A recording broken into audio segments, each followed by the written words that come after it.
Money is not paper. It is not coins. And it is definitely not wealth. Yet for most people, money feels like the central force shaping their lives. They organize their days around it. They measure success by it. They trade large portions of their time and energy for it. And still, many feel as though money is always just out of reach. People wake up early, work long hours, and make sacrifices. Yet the sense of financial relief they expect never quite arrives.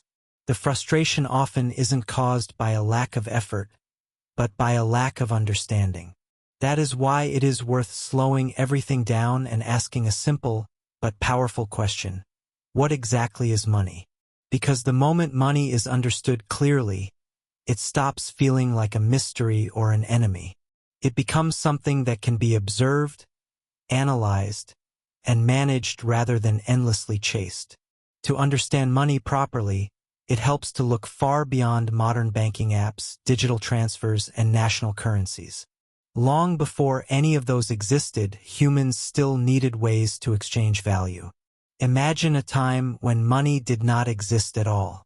If you were a farmer who grew rice and you needed meat, your only option was to find someone who had meat and wanted rice. This system, known as barter, was how early societies functioned. Barter allowed trade to happen, but only under very specific conditions. Both people had to want what the other person had at the same time and in the right quantity. If the person with meat did not want rice, the exchange failed. Even if food was urgently needed, there was no neutral system to bridge the gap. Value existed, but exchange was inefficient. Progress was limited, and economic growth was slow. These limitations created a problem that societies needed to solve.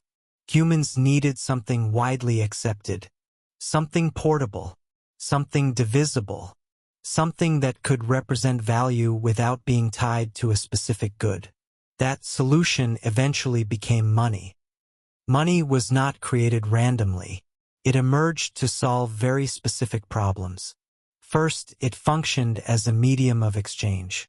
Instead of trading goods directly for other goods, people could trade goods for money and then use that money to acquire whatever they needed. This single shift dramatically improved efficiency and expanded trade across regions. Second, money became a store of value. Unlike crops that could spoil or livestock that could perish, money could be saved and used in the future. This allowed people to plan ahead, prepare for uncertainty, and think beyond immediate survival. Long-term planning became possible. Third, money served as a unit of account. It provided a common measurement system. Prices could be compared. Value could be quantified. Decisions could be made using logic and calculation instead of guesswork or emotion. This brought structure and predictability into economic life. Up to this point, money appears almost flawless. It simplifies exchange, supports planning, and enables growth. But this is where a deeper layer of understanding becomes important. Money itself has no intrinsic value. A banknote is paper. A coin is metal. Digital balances are simply numbers recorded in systems. They function because people collectively agree that they do. Money is not a physical truth.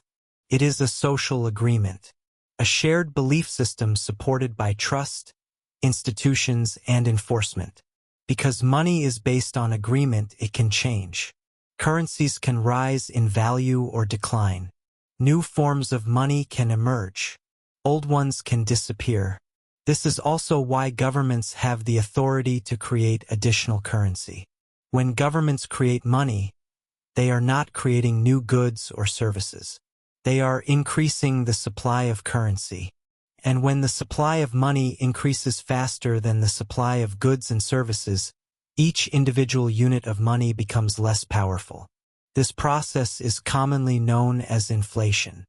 Inflation is not dramatic. It does not arrive with an announcement. It does not feel like a sudden event. Instead, it shows up gradually. Prices rise. Purchasing power falls. The same amount of money buys less over time.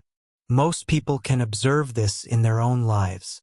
A salary that once felt sufficient may now feel restrictive. Rent increases. Food becomes more expensive. Transportation costs rise. Meanwhile, income often struggles to keep pace. This gap is not accidental. It is a natural outcome of how modern monetary systems function. This is why simply saving money by itself has limitations. Saving provides stability and short-term security, but it does not address the long-term effects of inflation. Money that remains idle does not maintain its value indefinitely. Saving is important. It reduces vulnerability, creates breathing room, but saving alone does not generate growth. Over long periods, money that only sits still tends to lose purchasing power. A useful analogy is water stored in a container. When water is left untouched for a long time, it stagnates. It does not circulate. It does not produce energy. In the same way, money that is never directed toward productive systems does not expand its usefulness. This explains why it is possible for people to earn more money and still feel financially constrained. Income alone does not determine financial outcomes. Understanding plays a central role. Without understanding how money behaves, increased income can lead to increased pressure. Expenses rise alongside earnings. Debt becomes easier to justify. Lifestyle expectations expand. Over time, the gap between earning and saving may even shrink. This is one of the most common misunderstandings surrounding money. The idea that money and wealth are the same thing. They are not. Wealth is not defined by income alone. It is not defined by spending power. Wealth is better understood as resilience, control, and time. It reflects how long resources can sustain a person without continuous labor. It reflects ownership rather than consumption. Purchasing expensive items does not automatically create wealth. In many cases, it has the opposite effect. Costs associated with maintenance, interest, and depreciation can quietly drain resources. These decisions may look successful externally, but their long-term financial impact can be negative. A helpful way to think about financial behavior is to observe cash flow direction. Some things support financial stability by contributing resources. Others require ongoing input just to be maintained. Understanding this distinction is not about judgment. It is about awareness. Another common assumption is that money automatically creates freedom. Money can reduce certain pressures, can increase options, but without knowledge, it does not guarantee independence or security. Sustainable freedom tends to come from systems rather than isolated actions. Systems that continue operating over time. Systems that adapt. Systems that are not entirely dependent on constant effort. This is why financial education often matters more than income level. Two people can earn similar amounts and experience completely different outcomes. One may feel constantly stressed. The other may feel stable and prepared. The difference is rarely luck. It is usually understanding. Understanding allows money to be directed intentionally rather than reactively. It allows choices to be evaluated in context. It reduces emotional decision-making. One way to conceptualize money is to think of it as energy. Energy can be wasted, stored, or directed. When wasted, it disappears quickly. When stored indefinitely, it loses potential.